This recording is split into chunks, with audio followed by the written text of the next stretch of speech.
Assalamualaikum warahmatullahi wabarakatuh. Selamat pagi Bapak Ibu Dewan Penguji yang terhormat. Nama saya Widatul Husnia, mahasiswa Magister Akuntansi Universitas Negeri Jakarta. Hari ini saya akan mempresentasikan tesis saya yang berjudul Implementasi Konservatisme Akuntansi ditinjau dari perspektif akuntansi Pancasila, studi fenomenologi pada PTX Cirebon. Sajian presentasi hari ini akan terbagi ke dalam 9 bab utama, dimulai dari bab 1 pendahuluan, bab 2 telaah pustaka, bab 3 metodologi, bab 4 epoch dan bracketing, bab 5 deskripsi tekstural, bab 6 deskripsi struktural, bab 7 sintesis esensial, bab 8 diskusi dan interpretasi, hingga bab 9 penutup. Masuk pada bab 1 yang akan membahas mengenai peran akuntansi itu sendiri yang menjadi latar belakang dari penelitian ini. Menurut penulis, akuntansi bukan sekedar angka mati. Ia adalah sumber utama informasi ekonomi yang merefleksikan realitas operasional perusahaan. Namun, tantangan terbesarnya adalah bagaimana menyajikan true value dan menjaga kualitas informasi melalui pendekatan yang etis dan hati-hati. Konservatisme akuntansi hadir sebagai prinsip kehati-hatian. Secara teknis, ia menuntut pengakuan beban sesegera mungkin dan menunda pengakuan pendapatan hingga terrealisasi, demi mencegah manipulasi, penundaan beban, serta overvaluation aset di tengah ketidakpastian bisnis. Namun, realitas menunjukkan kegagalan moral yang masif di Indonesia. Di Indonesia sendiri, kita melihat kasus Jiwasraya dan Asabri. Di Jerman ada Wirecard, di Cina ada Luckin Coffee, dan di AS ada Paretheum hingga FTX. Semua skandal ini terjadi karena manipulasi nilai dan hilangnya kehati-hatian demi mengejar keuntungan oportunistik. Berdasarkan analisis bibliometrics dari tahun 2015 hingga 2024, riset konservatisme sendiri didominasi oleh pendekatan kuantitatif yang berfokus pada earning management dan gizi. Di sinilah letak ResearchGate. Masih sangat langka penelitian yang menyentuh dimensi moral, spiritual, serta kebudayaan lokal seperti Pancasila. Urgensi integrasi akuntansi Pancasila itu sendiri berlatar belakang dari skeptisisme profesional saat ini yang terlalu mekanistis. Ketika moral runtuh, regulasi teknis selalu menemukan celah. Integrasi akuntansi Pancasila terutama sangat urgent sebagai paradigma alternatif yang mengkritik kapitalisme modern, merekonstruksi prinsip kehati-hatian yang berbasis 5 sila luhur.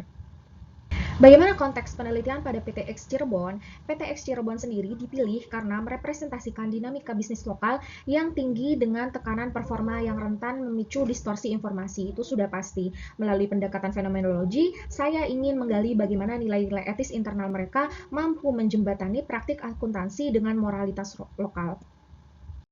Berdasarkan latar belakang tersebut, rumusan masalah dalam penelitian ini berakar pada ketimpangan antara penerapan aspek teknis kehati-hatian akuntansi modern dengan pengabaian dimensi moral spiritual yang kerap memicu konflik kepentingan dan distorsi informasi laporan keuangan pada entitas bisnis itu sendiri. Dari rumusan tersebut, saya mengajukan 3 pertanyaan penelitian. Yang pertama, bagaimana pengukuran dan implementasi konservatisme akuntansi di PTX Cirebon? Yang kedua, bagaimana dampak penerapannya bagi para pemangku kepentingan? Dan yang ketiga, bagaimana harmonisasi praktik tersebut dengan nilai-nilai Pancasila? Sejalan dengan pertanyaan tersebut, tujuan penelitian ini adalah yang pertama, tentu mengidentifikasi dan menganalisis pengukuran serta implementasi konservatisme di PTX Cirebon. Yang kedua, menganalisis dampaknya terhadap pemangku kepentingan. Dan yang ketiga, mengeksplorasi bentuk harmonisasinya dengan nilai-nilai Pancasila itu sendiri. Adapun manfaat penelitian ini terbagi menjadi 4. Kontribusi teoritis bagi pengembangan teori akuntansi Pancasila, kontribusi praktis bagi manajemen dalam mengelola konflik kepentingan, kontribusi sosial demi mewujudkan keadilan informasi, serta kontribusi kebijakan bagi regulator. Kita masuk pada pembahasan bab 2. Fenomenologi digunakan untuk memahami konservatisme bukan sebagai aturan baku melainkan sebagai life experience atau pengalaman kesadaran murni para akuntan dalam dunia sehari-hari mereka atau Lebenswelt. Kemudian mengenai elemen metodologis yang peneliti pakai adalah metodologi Hazarlian. Metodologi Hazar yang saya adopsi ini meliputi epoch atau pembatasan prasangka peneliti, intentionality untuk melihat arah kesadaran informan, serta reduksi fenomenologis dan eidetik untuk menyaring esensi murni dari fenomena kehati-hatian ini. Lantas bagaimana mengenai konsep konservatisme akuntansi itu sendiri, secara empiris, konservatisme dipengaruhi oleh profitabilitas, leverage, hingga karakter CFO. Namun, kontradiksi hasil riset terdahulu membuktikan bahwa parameter keuangan saja tidak cukup untuk menjelaskan mengapa kecurangan tetap terjadi jika kehati-hatian formal telah diterapkan. Oke. Selanjutnya mengenai akuntansi Pancasila. Akuntansi Pancasila sendiri itu menolak pemutlakan materi. Hal ini bisa dipahami melalui Pancasila Enterprise Theory atau PET dan Pancasila Bottom Line atau PBL. Akuntansi direkonstruksi untuk tidak hanya bertanggung jawab kepada pemegang saham, melainkan secara holistik kepada Tuhan, manusia, dan alam semesta.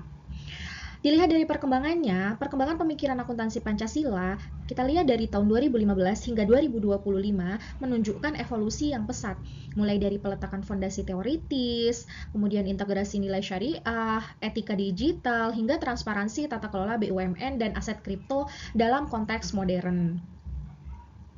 Kemudian sintesis penelitian ini sendiri itu melahirkan peta moral yang sesuai dengan sila pada Pancasila itu sendiri.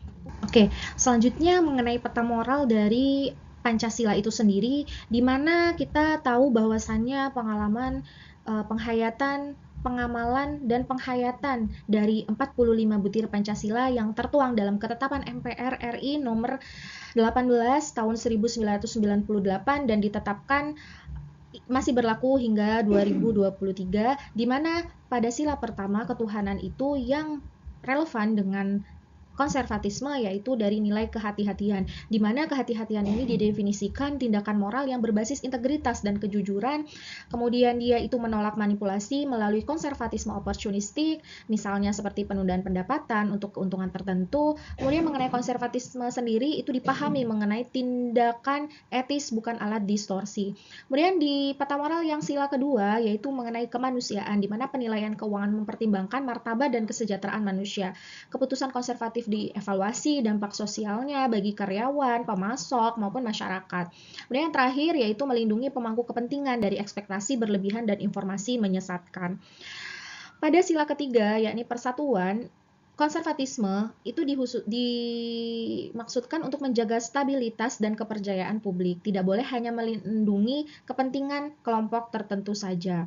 Kemudian pada sila keempat, kerakyatan dan kebijaksanaan, di mana keputusan konservatif harus melalui musyawarah, bukan sepihak, melibatkan direksi, auditor, komisaris, dan pemangku kepentingan. Kebijaksanaan kolektif juga menciptakan keputusan yang lebih etis, transparan, dan berimbang. Dan yang terakhir dari sila dari Pancasila yaitu keadilan sosial, di mana konservatisme itu sendiri mengatur distribusi resiko secara adil antar pemangku kepentingan untuk menghindari underreporting kewajiban atau strategi yang merugikan kelompok rentan. Kemudian juga dipahami bahwasannya pelaporan keuangan menjadi sarana mencapai kesejahteraan bersama, bukan kepentingan sempit. Pada bab ini, penulis juga menyajikan mengenai kerangka berpikir dari penelitian ini, di mana pada studi fenomenologi, pengalaman pelaku akuntansi pada PTS itu yang menjadi landasan dari penelitian ini. Kemudian lanjut pada proses bracting atau epoch, di mana pengalaman pelaku akuntansi tersebut dilepaskan dari asumsi-asumsi luar yang menjadi latar belakang dari peneliti, termasuk pendidikan maupun asumsi-asumsi akademis yang lain. Kemudian deskripsi fenomenologis, di mana di sini akan membahas mengenai narasi dan wawancara yang dilakukan oleh peneliti, lalu kemudian analisis esensial, di mana peneliti akan menggali hakikat konservatisme akuntansi berdasarkan pengalaman pelaku akuntan dari PTX tersebut. Dan masuk proses selanjutnya yaitu reduksi fenomenologis, di mana inti nilai Pancasila diharmonisasikan dengan konservatisme akuntansi, di mana inti dari nilai Pancasila tersebut mengandung nilai ketuhanan, kemanusiaan, persatuan, kerakyatan, dan keadilan sesuai dengan ketetapan MPR RI pada tahun 1998. Nah, pada akhirnya, peneliti akan membahas mengenai implikasi dan kontribusi baik secara teoritis maupun praktikal pada akuntabilitas moral dan sosial. Oke, masuk pada pembahasan bab 3 dari penelitian ini yang menjelaskan mengenai desain riset yang berbasis pada fenomenologi transcendental Edmund Husserl. Secara ontologis, realitas akuntansi adalah konstruksi kesadaran. Secara epistemologis, kebenaran digali dari pengalaman nyata, dan secara aksiologis, ia syarat akan nilai Pancasila. Nah, kemudian paradigma penelitian ini sudah pasti adalah fenomenologi transcendental Husserl seperti yang penulis sebelumnya katakan. Kemudian lokasi dan subjek penelitian itu pada PTX Cirebon dipilih secara purposif.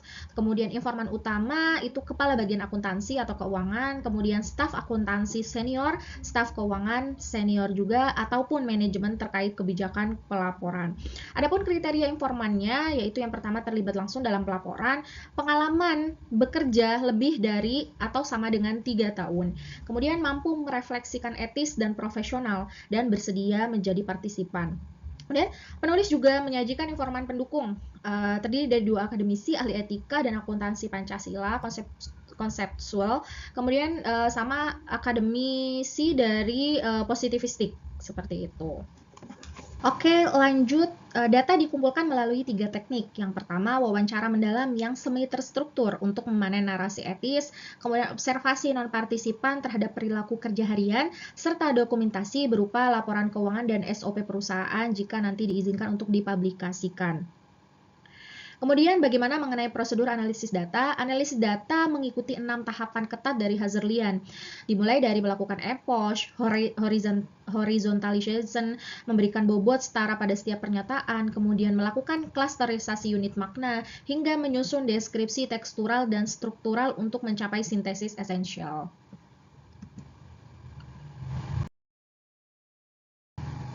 Kemudian mengenai keabsahan data ya, keabsahan data dijamin melalui kriteria credibility dengan triangulasi ya, karena nanti ada validasi dari akademisi, kemudian transferability, dependability, dan confirmability. Penelitian ini juga patuh pada etika akademik seperti informed consent dan jaminan anonimitas informan. Rencana pelaksanaan penelitian, di mana timeline pelaksanaan penelitian dari Januari sampai dengan Mei 2026, di mana pada bulan Januari 2026 peneliti melakukan persiapan seperti menyiapkan instrumen wawancara, kemudian naskah pertanyaan, seperti itu. Kemudian Februari sampai dengan Maret 2026 peneliti melakukan pengumpulan data, dan April 2026 analisis data, Mei 2026 sintesis dan laporan akhir. Kerangka kepenulisan sendiri yaitu pada bab 1 pendahuluan, bab 2 kajian teori dan penelitian terdahulu, bab 3 metodologi penelitian, bab 4 epoch dan breaking, penyisian prasangka dalam memaknai konservatisme, kemudian bab 5 deskripsi tekstural, apa yang dialami oleh informan, bab 6 deskripsi struktural, bagaimana pengalaman terbentuk, bab 7 sintesis esensial, makna inti konservatisme akuntansi, bab 8 diskusi dan interpretasi kritis, dan bab 9 penutup. Baik, kita masuk pada bab 4, epoch dan breaking. Masuk pada bab 4 ini unik. Proses epoch berhasil membersihkan asumsi awal saya sebagai peneliti yang semula memandang konservatisme hanya sebagai instrumen kepatuhan teknis. Kesadaran saya bergeser ketika menemukan bahwa bagi informan ternyata kehati-hatian adalah ekspresi kejujuran dan rasa aman.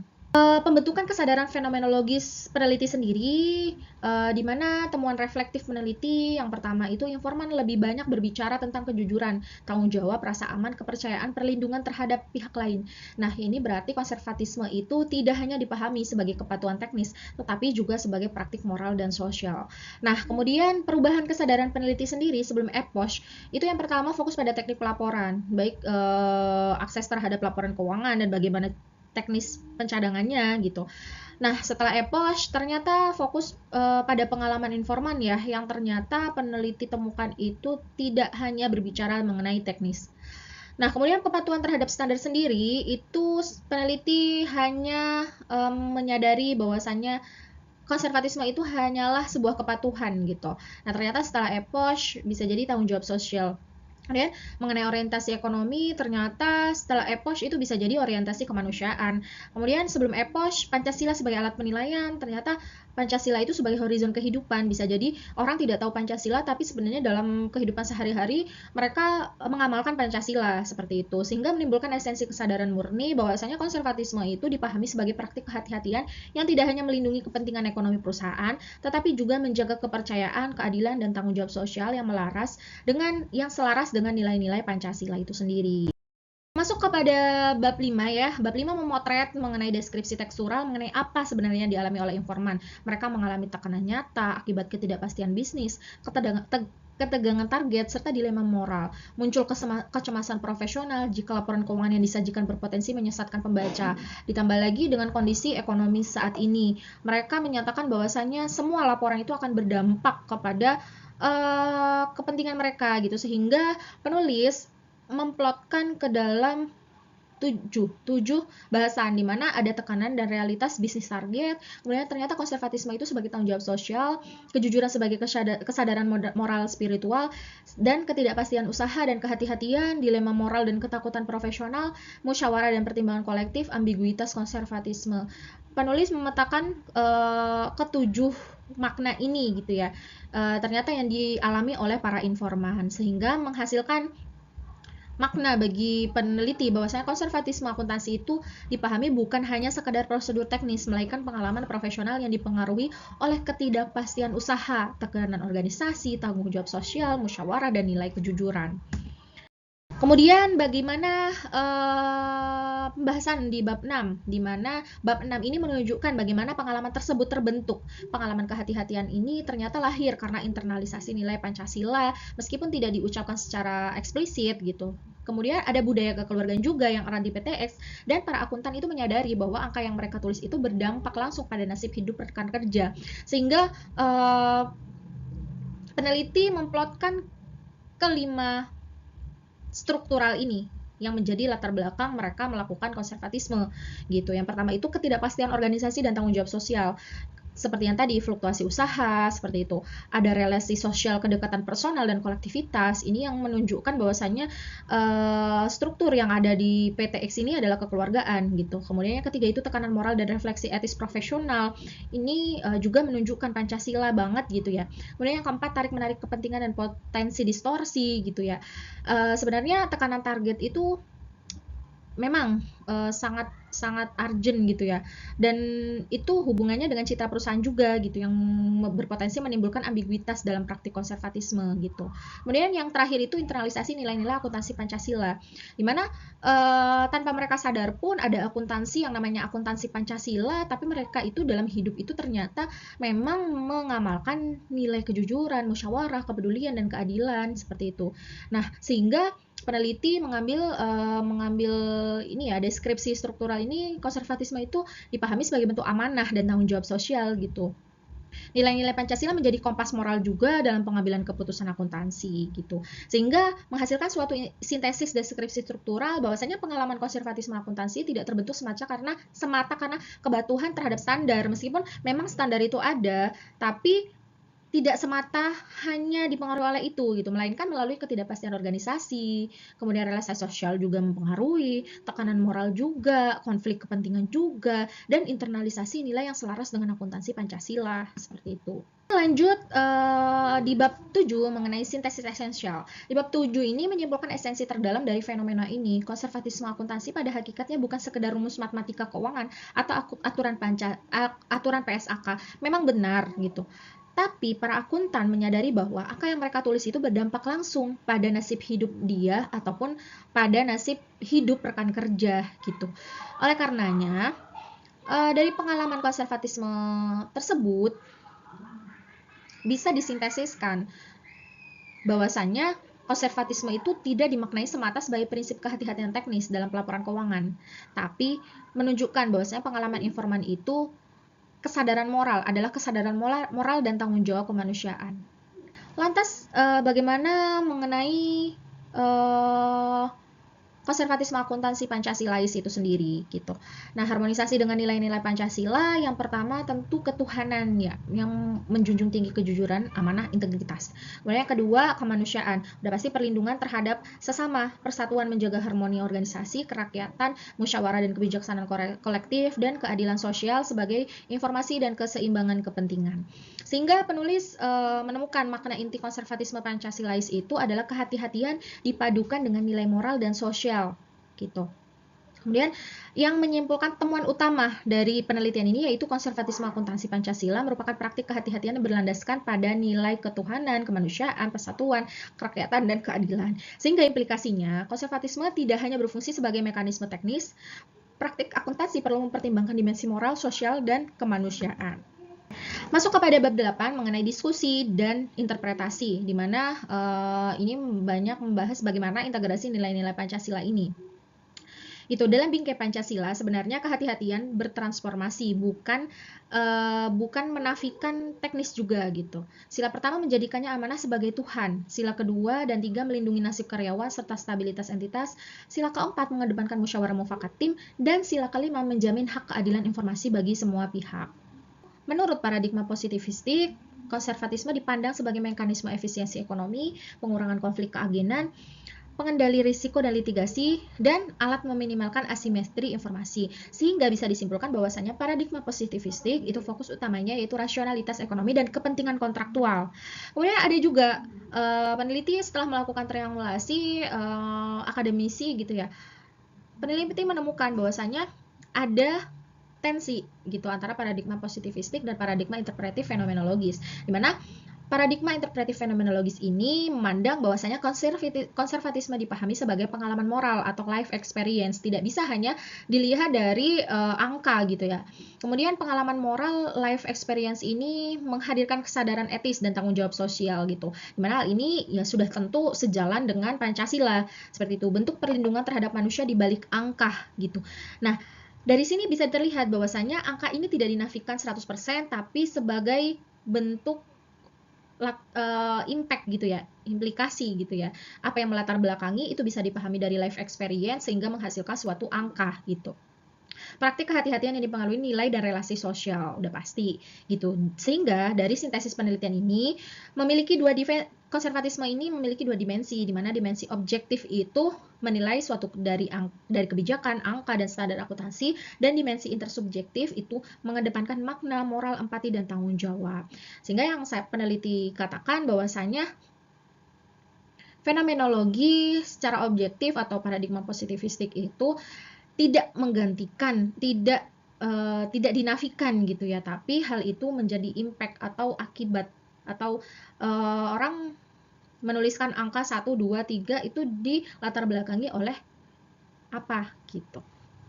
Kemudian mengenai konservatisme akuntansi Pancasilais dan kontribusi teoritis, sampailah kepada kesimpulan diskusi, konservatisme akuntansi di PTX ini merupakan praktik etis yang mengandung nilai Pancasila. Kemudian kontribusi teoritis, akuntansi dipahami sebagai fenomena ekonomi sekaligus fenomena sosial moral. Kemudian konservatisme akuntansi Pancasila itu sudah pasti semua ukuran pengakuan, pelaporan tidak hanya bertujuan untuk mengurangi risiko ekonomi, tapi untuk menegakkan kejujuran dan amanah gitu. Sehingga dari harmonisasi dengan nilai-nilai Pancasila, ketuhanan itu menghasilkan konservatisme itu yang amanah dan integritas, kemanusiaan dari sila kedua itu menghasilkan perlindungan terhadap pihak yang terdampak, persatuan itu menjaga harmoni dan keseimbangan organisasi, dan yang keempat kerakyatan, musyawarah, sehingga keputusan akuntansi harus melalui diskusi yang panjang, dan yang terakhir itu ini adalah esensi tujuan dari laporan keuangan maupun aspek-aspek ekonomi yang ada, itu menciptakan keadilan dan keseimbangan. Di bab 9 mengenai penutup ya, simpulan penelitian implementasi konservatisme akuntansi di PTX Cirebon, ternyata konservatisme akuntansi diwujudkan melalui penundaan pengakuan pendapatan yang belum pasti, pengakuan biaya pembentukan cadangan secara hati-hati, penolakan terhadap penyajian informasi yang terlalu optimis, kehati-hatian tidak hanya didorong oleh kepatuhan terhadap PSAK atau SOP, tetapi juga ada kejujuran informasi, tanggung jawab, dan mencegah kesalahan pengambilan keputusan. Sehingga dampaknya terhadap pemangku kepentingan, yang pertama yaitu membantu meminimalkan risiko kesalahan keputusan manajemen, mendukung keberlangsungan usaha dan stabilitas organisasi, melindungi kepentingan karyawan, vendor, dan pihak eksternal, dan konservatisme itu dipahami sebagai bentuk perlindungan sosial dan moral. Sehingga menghasilkan suatu harmoni dengan nilai-nilai Pancasila. Yang pertama ketuhanan, yaitu amanah dalam pelaporan, kemanusiaan, empati, persatuan, menjaga harmoni organisasi, permusyawaratan pengambilan keputusan kolektif, dan keadilan sosial menciptakan keadilan dan keseimbangan. Sehingga sampailah kepada konklusi utama, konservatisme akuntansi di PTX merupakan praktik moral, sosial, dan spiritual melampaui fungsi teknis pelaporan serta melahirkan konsep konservatisme akuntansi Pancasilais. Saran penelitian gitu. Saran penelitian selanjutnya maupun bagi perusahaan maupun bagi praktisi. Bagi perusahaan pasti menjadikan konservatisme itu tidak hanya sebagai alat teknis, tapi sebagai budaya etika dan memperkuat nilai kejujuran, memberikan penghargaan terhadap integritas, dan menciptakan ruang komunikasi etis. Bagi praktisi, yaitu bertransformasi dari technical accounting menjadi moral agent, menyadari bahwa setiap keputusan akuntansi itu memiliki konsekuensi etis, kemudian menjaga independensi pasti gitu. Kemudian bagi akademisi, mengembangkan kajian akuntansi Pancasila dan fenomenologi akuntansi sebagai landasan gitu ya, moral untuk technical accounting sendiri. Kemudian bagi penelitian selanjutnya, ada 3, menguji konsep akuntansi Pancasila pada selain retail gitu ya, bisa UMKM, bisa perusahaan multinasional, dan organisasi nirlaba. Kemudian menggunakan pendekatan kualitatif lain seperti hermeneutika dan grounded theory. Kemudian mengembangkan penelitian mixed method gitu agar lebih jelas gitu bagaimana teknis yang dilakukan, beban seperti apa yang ditangguhkan, kemudian beban seperti apa yang diakui, pendapatan apa yang ditangguhkan, dan pendapatan apa yang diakui. Sampailah pada bagian akhir dari tesis saya, yaitu daftar pustaka dan lampiran. Untuk tesis saya bisa diakses pada kode QR yang tertera pada layar. Dan terima kasih sudah menonton video tesis saya. Akuntansi adalah kejujuran dan Pancasila adalah jiwanya. Terima kasih, saya Wida Tulusnia. Mohon pamit dan kurang lebihnya mohon maaf. Terima kasih. Wassalamualaikum warahmatullahi wabarakatuh.